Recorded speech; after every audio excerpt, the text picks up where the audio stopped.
eu vou iniciar trazendo meu amigo Max para fazer a apresentação de algumas coisas. Ele sempre me auxilia nesses momentos, né? A gente vai ficando mais velho, o vigor físico não dá, mas ele ajuda. O Max é um cara muito legal, certo?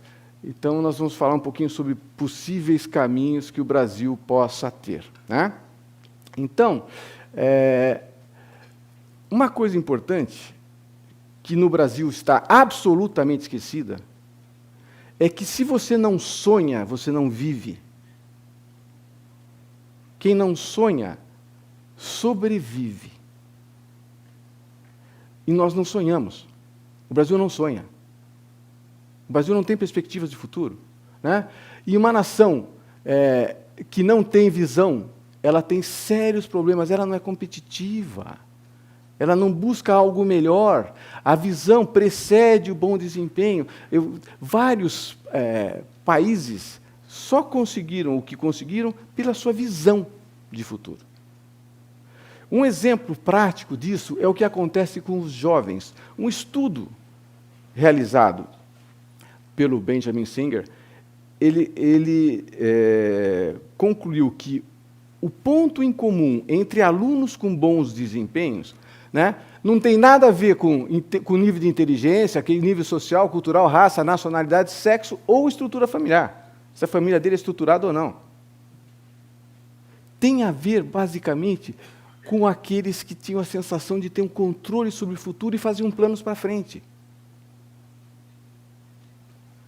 Eu me recordo do meu tempo de colégio, de primário, ginásio, né? A gente mais antigo vivia que eu queria ser engenheiro. Estava no ápice da Revolução Industrial, o automóvel era tudo, eu queria ser engenheiro. E fui. Esse foi meu sonho. Eu vim de família rica? Não. Perdi meu pai aos 5 anos, minha mãe trabalhou sozinha com 5 filhos, sustentou todo mundo, mas eu queria ser engenheiro. Eu tinha um sonho, eu fui atrás, né? Os maus alunos são aqueles que acreditam que o futuro está na mão do destino. Eu não posso influenciar, então eu não tenho um papel na sociedade. Eu não tenho papel no mundo, né? E o Albrecht fala o seguinte: se uma organização, um indivíduo ou um país, né, não tem um senso claro de para onde o seu ambiente está indo e para que tipo de futuro deve se preparar, pode estar arriscando seriamente a sua sobrevivência. E o Brasil, como um todo, falta a ele um plano para o seu futuro. Nós lutamos permanentemente com o nosso passado e com o nosso presente. Nós sobrevivemos e recordamos. Somos saudosistas e conformistas. A gente gosta de discutir, gosta de brigar. Temos que usar essa energia para olhar para frente. O nosso quadro não é tão fácil assim, né? Qual é a nossa visão de futuro? Isso aqui é a nossa visão de futuro. Os Jetsons, né? Lembra dos Jetsons? Do Eu, Robô, do Asimov, tá certo? Lost in Space, Star Trek. Isso para nós é a visão de futuro. O que nós entendemos de futuro? Algo com o qual nós não temos ligação. Né? O nosso grande desafio é mudar nosso modelo mental. O modelo mental brasileiro é de que o futuro a Deus pertence. Obviamente, o futuro a Deus pertence. Certos fatos vão estar na mão dele. Como nós vamos percorrer o caminho até o futuro? Deus nos deu o livre-arbítrio. Nós vamos decidir isso. O futuro vai ser fruto das nossas opções. Como a situação que nós vivemos hoje é fruto das opções que nós tomamos no passado. Nós não podemos reclamar, nós participamos desse processo, estamos numa situação complicada, pelas nossas decisões. Não podemos jogar a culpa para os outros, não. É gostoso, é ótimo, a gente dorme melhor, mas não resolve nada, certo? Então, se o futuro não é a Deus que pertence, não, o futuro pertence a Deus. Como chegar lá é uma outra história. Então, eu vou mostrar para vocês o seguinte, que existem 3 tipos de futuro. Existe o futuro esperado, aquele para o qual nós estamos indo, se nada for feito. Se tudo continuar como está, nós vamos chegar nesse futuro. É só as coisas se manterem, é só a inércia prevalecer. Tá? Agora, existe um futuro alternativo, é que se eu fiz, e se algo ocorresse diferente, se eu provocasse algo, ou algum outro fato acontecesse que afetasse esse futuro esperado. Então, cada fato, cada ação pode gerar um futuro alternativo. E dentre eles, tem aquele que eu gostaria. Certo?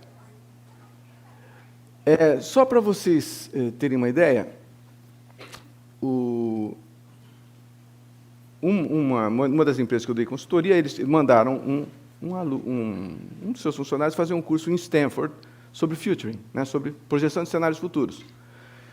E ela voltou, a pessoa que foi, ela voltou impressionada pelo número de pessoas que tinham no curso, como haviam representantes de governos e de grandes empresas nesses cursos, né, públicas e privadas, e descobriu também, para sua surpresa, que nenhum deles planejava sem antes fazer cenário. Eles falam assim, é inútil planejar para cenários incertos. Eu primeiro preciso reduzir o grau de incerteza. Todos esses governos, né, e grandes empresas planejando para cenários futuros. E, para sua surpresa, ela era a única brasileira. Ela falou assim, nossa, nós estamos noutra página em relação ao mundo. O mundo vive o para frente, nós não. Nossos dados históricos prevalecem nas nossas decisões, como se o futuro fosse uma projeção do passado. Então, se existe, né, os três futuros, eu vou vou mostrar para vocês como é que você, por exemplo, prevê futuro. O futuro é repleto de elementos pré-determinados. O futuro é repleto de coisas que nós já sabemos, mas que nós não olhamos sob essa ótica. Então, quando você pega séries históricas, né, ou fatos que já ocorreram e estarão presentes, por exemplo, uma decisão da Olimpíada de Tóquio, nós sabemos que em 2020 tem uma Olimpíada de Tóquio. Eu estou prevendo o futuro? Não, ele está lá. Já ocorreu e vai estar lá na frente. Fenômenos de lenta evolução, como a infraestrutura que evolui lentamente. Eu sei que não vai haver um milagre nos próximos 5 anos. Né? Ou, se não, tendências consistentes. Veja só quantas linhas, séries históricas de 150 anos que mostram... Pô, será que isso não é uma tendência clara de que algo está acontecendo, né? E vai permanecer no futuro? Situações como restrição, como, por exemplo, o uso de água. Água para geração de energia, água para consumo humano, água para irrigação na agricultura. Em algum lugar vai haver um conflito. Nós sabemos disso. Né? Colisões inevitáveis. Né? Balança de pagamentos, por exemplo. Então, eu já sei coisas que o futuro vai apresentar, em várias coisas. E eu vou mostrar um exemplo prático para a gente. Prático e muito preocupante. Eu vou dizer para vocês qual vai ser o perfil dos nossos adolescentes em 2026. Como vão ser nossos adolescentes em 2026?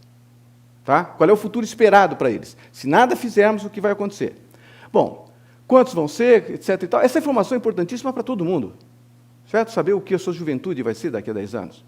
Né? Então, vamos lá. Quantos adolescentes nós vamos ter em 2026? Como é que eu adivinho isso? Eu não adivinho, porque todos eles já nasceram. Adolescente, 13, 19, eles têm vão ter de 13 a 19 anos. Então, todos já estão aqui presentes, todos têm de 3 a 9 anos. Então, eu não estou prevendo nada, eu só estou constatando que coisas que ocorreram estarão presentes no futuro. Então, eles têm 3 a 9 anos hoje, só que tem um detalhe. Veja que interessante. Em 2000, os adolescentes, as crianças de 3 a 9 anos eram 12 milhões. Em 2016, 9 milhões. A taxa de natalidade está crescendo, o número de jovens está diminuindo. Então, nós vamos ter, basicamente, 9 milhões de adolescentes daqui a 10 anos. Mas este é o número máximo de adolescentes que nós vamos ter daqui a 10 anos. 9 milhões. Porque eles têm 3 a 9 anos hoje. Contra isso, não há argumentação. É um fato, é uma constatação. Só que outros elementos pré-determinados, outras coisas que eu já sei, vão acontecer também. Por exemplo, o saneamento básico brasileiro é muito ruim. Nós temos um índice de mortes o dobro, né, dos países desenvolvidos. Então, nós vamos perder alguns porque nós não temos saneamento básico. Por outro lado, violência. O Brasil é o número 1 do mundo em assassinatos. O dobro do segundo país do mundo. Mais que o dobro do segundo país do mundo, que é o México. Em assassinatos. Adolescentes são 11 mil por ano. Crescendo. Tá? Drogas. O Brasil é número 1 em alcoolismo juvenil. Tem clínicas para cuidar de alcoolismo para crianças abaixo de 10 anos, 8, 9 anos de idade. O Brasil é o número 1 em consumo de crack no mundo. O Brasil é o número 2 em consumo de cocaína. Só perdendo para os Estados Unidos, que está com 300 e milhões de habitantes. Certo? Consequentemente, este número cai mais um pouco. O Brasil é um dos maiores do mundo em acidentes de trânsito, que basicamente bastam jovens também. Então, são números... o número de mortes na casa de 60 mil, lesados definitivamente na casa de 600 mil. O que já explicaria até porque nós somos uma potência paralímpica e não potência olímpica. Tá? Então, nós teríamos 9 milhões de adolescentes em 2026, mas provavelmente a gente vai ter 8 milhões em pouco. Ou seja, 800, 900 mil vidas de jovens serão ceifadas nos próximos 10 anos, se nós não fizermos nada. Isso são fatos. Não há como argumentar contra isso. Só estou pegando fatos. Nós vamos perder quase 1 milhão de jovens, de vidas humanas. Independente de sexo, de raça, de preferência sexual, serão 1 milhão de vidas humanas, jovens. Tá? Bom, os elementos pré-determinados criam o futuro esperado. Esse é o futuro que vai nos esperar. Um país com 8 milhões de jovens. Tá? Bom, qual vai ser a escolaridade, o desempenho escolar desses alunos? Né? O processo educacional acontece principalmente neste período. Principalmente o início da educação é o período mais importante de todos. É onde você desperta o interesse, né, pela educação, até os 7 anos. Por isso que em alguns países, como a Austrália, o salário de professores para crianças de 3 a 7 anos vai de 120 a 180 mil dólares por ano. Ah, porque nessa parte a gente forma o caráter e desperta o interesse das crianças pela educação. E aí ela vai embora o resto da vida. Certo? Bom, vai ser nesse período, vai ser nessa fase que eles vão receber o principal estímulo à educação. O Brasil é o último da classe em praticamente tudo. Em educação. Consequentemente, né, esse desempenho vai ser afetado por algumas coisas. Pela eficiência do nosso sistema educacional. Veja só, nós viemos do 32º lugar no PISA, o melhor ranking que eu conheço, talvez existam outros, né, um programa internacional, neutro, né, caímos para 60º. Consequentemente, os jovens de hoje entraram na escola aqui, né, os adolescentes de hoje. Agora, essa molecada de 3 a 9 anos vai entrar aqui, ó. E 80 e poucos por cento dos nossos alunos vão para o ensino público. Não vão ter acesso a boas escolas. Então, eu posso dizer que, por essa ótica, não vai ser muito bom negócio. Outro problema é o direcionamento das verbas. Né? A verba de educação vai, os números que eu tenho, talvez não estejam atualizados, vai para 44 milhões de alunos que o governo banca. Certo? Só que vai desse jeito, ó. 70% da verba vai para 4 milhões de alunos do ensino superior. 30% da verba vai para 40 milhões do ensino fundamental e médio. Com um pequeno problema. É o ensino fundamental e médio que alimenta o ensino superior. Aí nós temos alguns problemas. sérios problemas que nós vamos discutir na parte da educação. Que eu não vou entrar agora, porque eu não tomei meu Rivotril. Se eu tivesse tomado, eu entraria com mais facilidade. Certo? Então, elementos pré-determinados criam o futuro esperado. O futuro esperado para esses alunos em termos educacional é ruim. Não é bom. Está longe de ser bom. E tudo isso é fato. Aqui não tem nenhuma suposição, são fatos. Como vai ser o mercado de trabalho? Uma série histórica de 150 anos, uma série histórica de 70 anos. Veja só. Produtos passam a ser uma parcela muito pequena do PIB. Serviços, PIB mundial. PIBs passam a ser a grande parcela do PIB mundial. Né? Consequentemente, postos de trabalho, isso aqui nos Estados Unidos, e indústrias produtoras de bem, se mantém estável há 70 anos, não aumenta o número absoluto de postos de trabalho. Indústria, agricultura, produção de commodities não aumenta, graças aos ganhos de produtividade, né? A informatização, mecanização, etc. E tal, né? Então, tem um pequeno detalhe. Nesse novo mundo que nós estamos indo, o empreendedorismo vai ter um papel importante. O Timmons falava que, no século XXI, o empreendedorismo será mais importante do que a Revolução Industrial foi nos séculos XIX e XX, em termos de geração e distribuição de renda. E se você olhar o que se discute hoje em dia, políticas econômicas, indústria, agronegócio e commodities, que representa 15% indo para 12% do PIB mundial. Nos Estados Unidos, postos de trabalho em agricultura, indústrias, produção de commodities, representa 14% dos postos de trabalho nos Estados Unidos.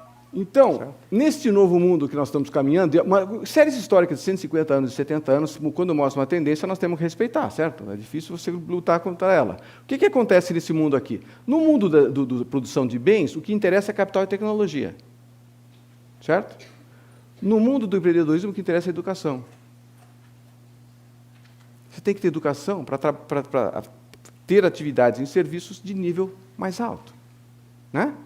Então, nós temos um futuro complicado para os nossos alunos, para os nossos jovens. Certo? Veja só, se nada for feito, o futuro esperado para os nossos jovens, e nós temos que ter consciência disso, é que o número de adolescentes será bem inferior ao de hoje, isso nós já sabemos, né?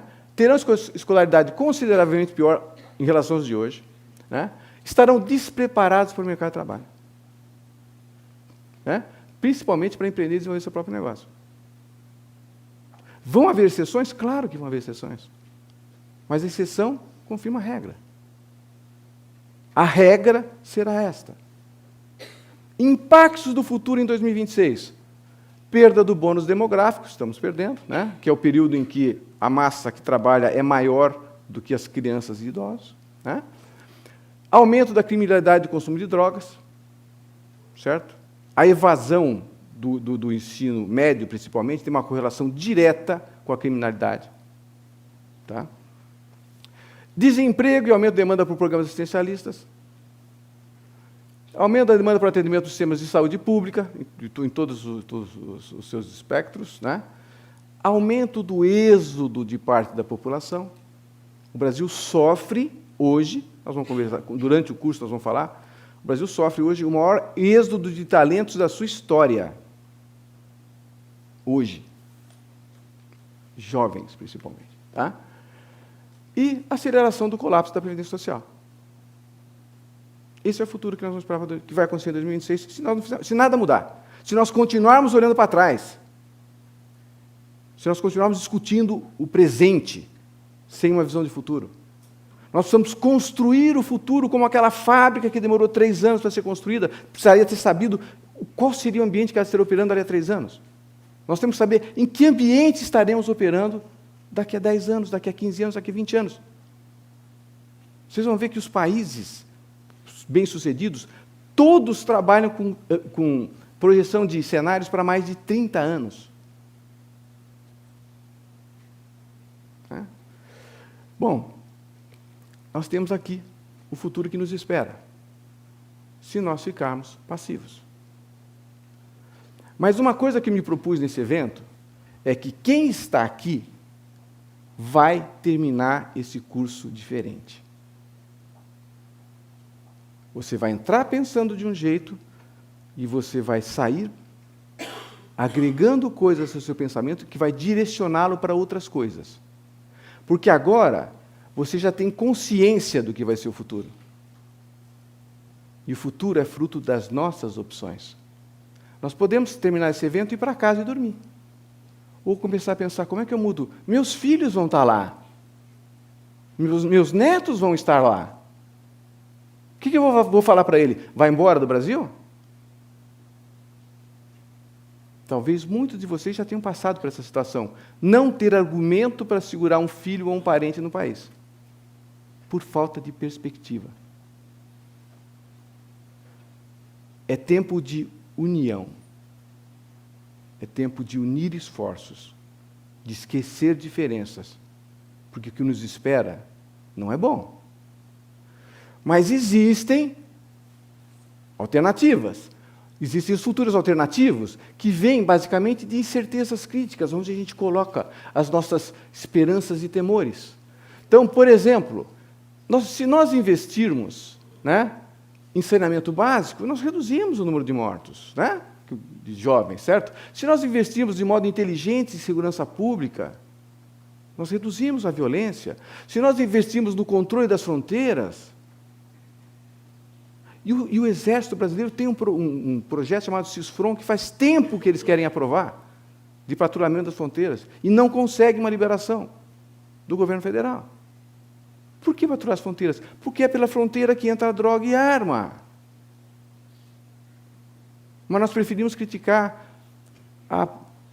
o seu município, que está mais perto, o seu governo de Estado, né, do que olhar o Brasil como um todo. Né?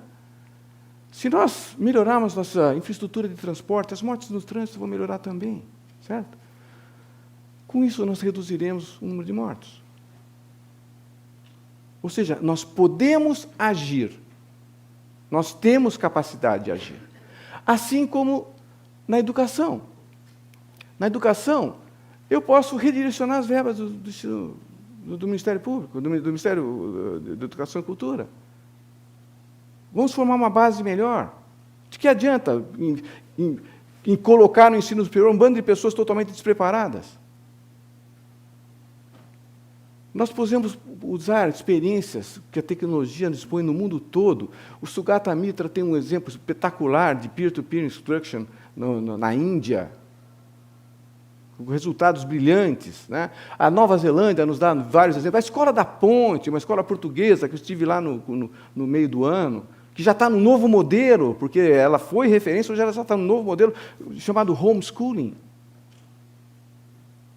Como aprimora a educação? Temos vários modos. A educação online, Education to Everyone, tem várias coisas surgindo no mundo para recuperar, são inúmeras as experiências. Né? Saímos de processos autogeridos para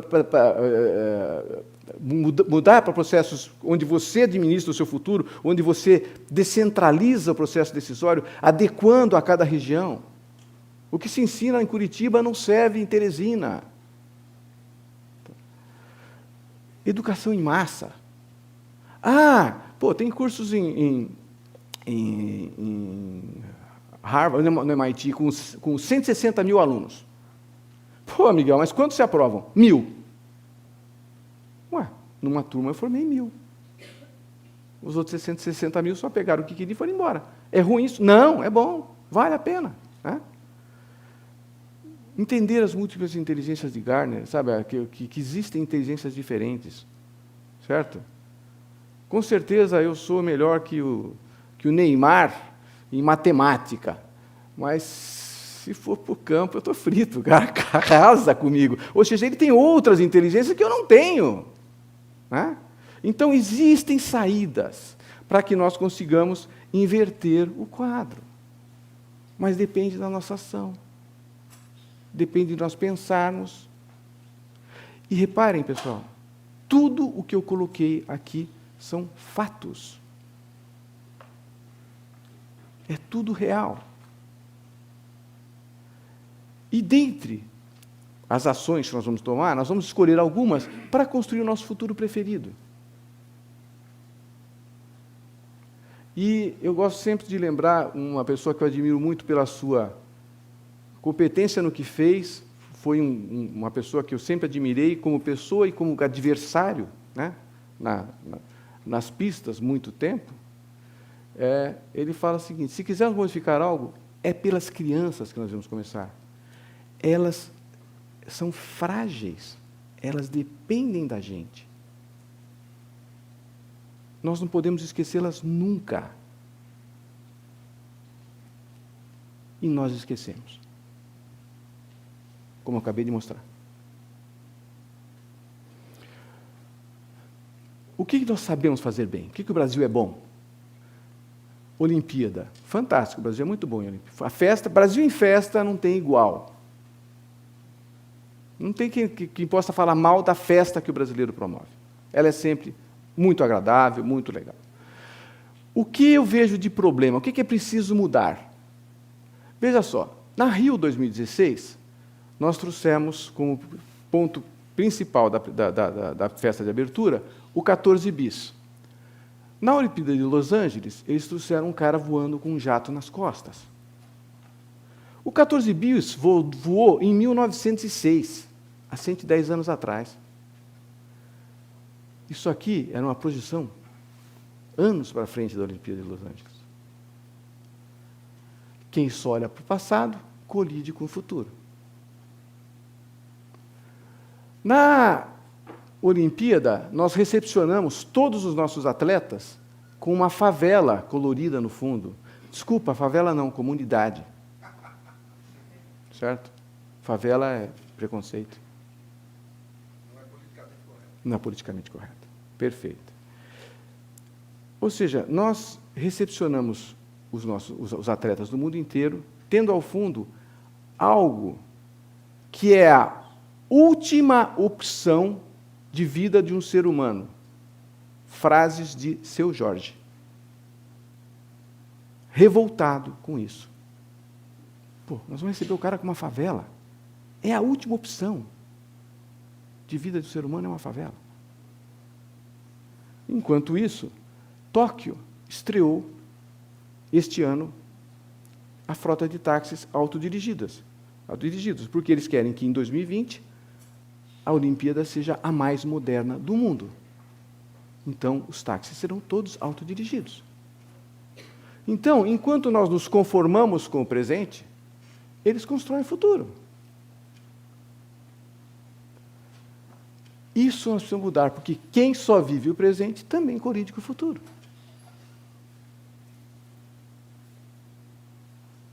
É preciso olhar para o passado, olhar para o presente, óbvio. Mas quem só olha, só vê, só vive, colide com o futuro. O maior nosso desafio é mudar nosso modelo mental de o futuro a Deus presente, a Deus pertence. Já falei para vocês, é óbvio que pertence a Deus. Como nós vamos viver, depende só de nós. Nós temos que mudar para o futuro não é uma dádiva, não é um presente. O futuro é uma conquista. O futuro eu construo. O futuro é fruto das nossas opções, das nossas decisões e das nossas omissões. Porque uma omissão é uma ação.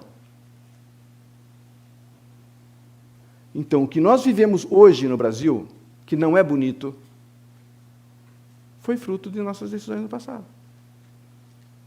Agora, nós vamos ter um futuro pela frente. Que decisões nós vamos tomar para mudar essa realidade? Ou o Brasil continuará sendo Brasil, o país do futuro? Meu livro de geografia, na década de 60. Brasil, o país do futuro. O que eu não reparei é que na contracapa estava escrito do pretérito. O país que seria, que faria, que aconteceria. E não aconteceu. Nós vamos virar a página. E é para isso que vocês estão aqui hoje. Para que nós consigamos formar massa crítica para mudar melhor, construir um futuro. Tá? E para isso nós vamos precisar de todos. E é isso que nós vamos estar discutindo durante o evento. Nesse evento, nós não vamos falar de impeachment, não vamos falar de delação premiada, de partidos políticos, de ideologias, de críticas pessoais, nada. Não é esse momento. Nada tem que entrar nesse mérito. Isso não nos interessa. Nosso objetivo é construir o futuro, não lamentar o passado. Nós vamos tentar dar um primeiro passo na construção do futuro. E eu fico aberto, ficamos todos abertos, às sugestões de vocês de como dar continuidade. Existem vários modos, não mais necessariamente presenciais, nós podemos criar fóruns em vários lugares e também realizar eventos presenciais de tempos em tempos. Mas a ação precisa ser tomada imediatamente. Porque, como vocês viram, o que seus filhos e netos vão viver não vai ser nada bom. É só nós não fazermos nada. E a primeira mudança eu já causei. Porque hoje à noite eu tenho certeza que alguns de vocês não dormirão. E eu ficarei contente, porque aí não serei só eu que não durmo à noite. Né? Tem companheiros, né? A gente pode se ligar à noite, né? Entra num chat qualquer e fica conversando, porque realmente, se nada for feito rapidamente e assertivamente, nós vamos ter problemas. Tá bom? Quem só olha para o passado, colhido com o futuro, eu só vivo o presente, colhido com o futuro. Bem-vindos a todos, conto com a colaboração de vocês.